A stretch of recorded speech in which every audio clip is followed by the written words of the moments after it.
ডিমকে ভাজা বা সেদ্ধ করা কোনো ঝামেলা নেই। এরকমভাবে একটা রেসিপি বানিয়ে খান, খুব সুন্দর লাগবে ভাত বা রুটি দিয়ে। খুব সুন্দর একটা দারুণ রেসিপি। তো বকবক না করে পুরো ভিডিওটা আপনাদের সাথে শেয়ার করি, পুরো ভিডিওটা দেখতে থাকুন। প্রথমেই একটা টমেটোকে হাফ করে কেটে নিয়েছি। আদা, রসুন, পেঁয়াজ, লঙ্কা সব কিছু দিয়ে একটু হালকা করে ফ্রাই করে গোটা পেস্ট বানিয়ে নিয়েছি। আমি যে পেস্টটা বানিয়েছিলাম সেই পেস্টটাই তেলের মধ্যে দিয়ে দিয়েছি। তো এটাকে ভালোভাবে কষিয়ে নিতে হবে। সব কিছু মশলা দিয়ে দিয়েছি, ধনে গুঁড়ো, জিরে গুঁড়ো, লঙ্কার গুঁড়ো, সব কিছু মশলা দিয়ে আমি ভালোভাবে এটাকে কষিয়ে নেবো যতক্ষণ না এটা কাঁচা গন্ধটা যায়। তো ভালোভাবে কষিয়ে নিয়েছি।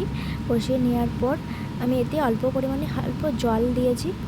তো তারপর ভালোভাবে ফুটিয়ে নিয়েছি। ভালো করে ফুটাতে হবে। এই ফুটা অবস্থাতেই এই ডিমগুলো আস্তে আস্তে করে ভেঙে ছেড়ে দিতে হবে, গোটা গোটা ডিমগুলো।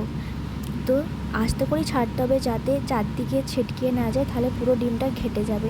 তো সেমভাবে আমি সব ডিমগুলো দিয়েছি। এরপর আমার পুরো রেজাল্টটা দেখুন। তো পুরো ডিমগুলো আমার গোটা গোটা আছে। এটাই সব থেকে এত সুন্দর দারুণ একটা রেসিপি। আপনারা বাড়িতে বানিয়ে খান, খুব সুন্দর লাগবে। আর আমার রেসিপিটা কেমন লাগলো আপনারা কমেন্টে